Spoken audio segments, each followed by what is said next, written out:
అందరికీ నమస్కారం. ఈసారి వీడియోలో 75 సంవత్సరాల మాయలమారి ఈ చిత్ర విశేషాలు మాట్లాడుతున్నామండి. ఈ చిత్రం తెలుగు, తమిళ భాషల్లో ఒకేసారి నిర్మితమైంది. అక్కినేని నాగేశ్వరరావు ఒక పార్ట్నర్‌గా, అంజలీదేవి ఒక పార్ట్నర్‌గా, కె. గోపాలరావు అనే ఆయన ఒక పార్ట్నర్‌గా ఈ చిత్రం ప్రారంభించారు. అంటే అక్కినేని నాగేశ్వరరావు గారు నిర్మాతగా మారి నిర్మించిన మొదటి చిత్రంగా మాయలమారి చిత్రాన్ని చెప్పుకోవాలి. ఈ చిత్రంలో కథానాయక అంజలీదేవి, నిర్మాణ సంస్థ అశ్విని పిక్చర్స్, నిర్మాతలు ఏఎన్ఆర్, కె. గోపాలకృష్ణ, అంజలీదేవి, దర్శకుడు పి. శ్రీధర్, సంగీత దర్శకత్వం పి. ఆదినారాయణరావు, ఛాయాగ్రహణం బిఎస్ రంగా. ఈ చిత్రం ఆ రోజుల్లో 5 కేంద్రాల్లో సద్వినష్టం చేసుకుందని చెప్తారు. చెప్పుకున్నాం కదా, ఈ చిత్రం తెలుగు, తమిళ భాషల్లో ఒకేసారి నిర్మాణం జరుపుకుంది. ఇకపోతే పాత్రలు, పాత్రధారుల గురించి చూసుకుంటే ప్రతాప్ హీరో పాత్ర అక్కినేని నాగేశ్వరరావు, ఇందుమతి కథానాయక పాత్ర అంజలీదేవి, మాయలమారి పాత్ర లక్ష్మీరాజ్యం, భాస్కర్ వర్మ ఆ పాత్ర ముక్కామల విలన్, మహారాజు పాత్ర గాదేపల్లి వారు, మహారాణి అన్నపూర్ణ. ముఖ్యంగా ఈ పాత్రల చుట్టూ కథంతా తిరుగుతుందన్నమాట. సూక్ష్మంగా జానపద కథ చూసుకుంటే ఒక మహారాజుకి కుమార్తె ఇందుమతి, మహారాజుకే మేనల్లుడు ప్రతాప్, అంటే అక్కినేని పాత్ర, ఇందుమతి అంజలీదేవి పాత్ర. వీరిద్దరూ చిన్నతనం నుండే ఒకరినొకరు ప్రేమించుకుంటారు.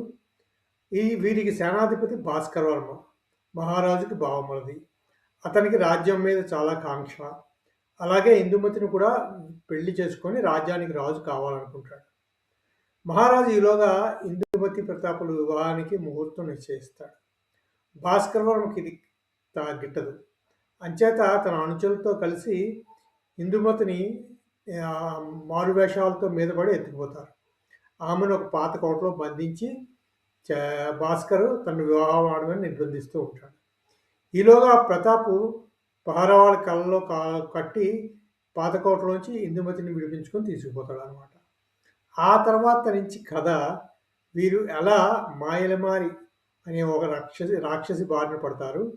అక్కడి నుంచి కథ అంతా మాయలమారి చుట్టూ తిరుగుతుంది. చివరికి ఎలాగ మళ్ళీ ప్రతాపు, ఇందుమతి కలుసుకొని వారి పెళ్లి జరుగుతుంది అన్నది ఈ జానపద చిత్ర కథండి, సూక్ష్మంగా చెప్పుకుంటే. ఆ పాతకాలం నాటి కథ కదా.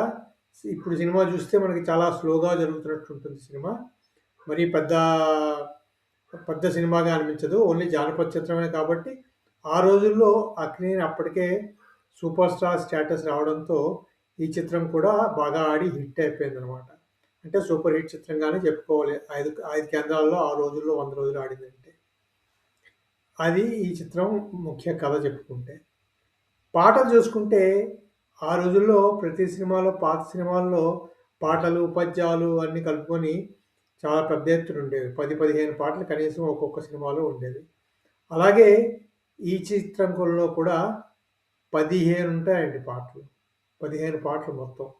జిక్కీ గారు, రావు బాలసరస్సు గారు, పిఠాపురం నాగేశ్వరరావు గారు, కొన్ని కస్తూరి శివరావు గారు పాడుకున్నారు. ఇవన్నీ ఉంటాయన్నమాట.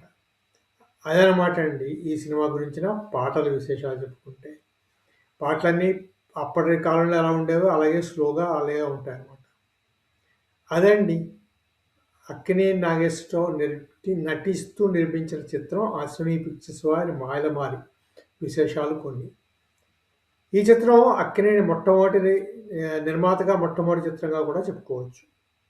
దీని తర్వాత మళ్ళీ 5 ఏళ్లకి అన్నపూర్ణ పిక్చర్స్ బ్యానర్ మీద దొంగరాముడు సినిమా వచ్చే వరకు ఈయన మళ్ళీ మరి ఇంకే సినిమాలో కూడా పార్ట్నర్గా కూడా చేరలేదండి. అవండి విశేషాలు. ఈ వీడియో మీకు నచ్చితే సబ్స్క్రైబ్ చేయండి, షేర్ చేయండి, లైక్ చేయండి. ఈ చిత్రం గురించి మీకు ఏమైనా విశేషాలు తెలిస్తే కామెంట్స్ బాక్స్లో పంచుకోండి. Thank you very much. మళ్ళీ ఇంకో వీడియోలో మరికొన్ని చిత్ర విశేషాలతో కలుసుకుందాము. అంతవరకు సెలవు.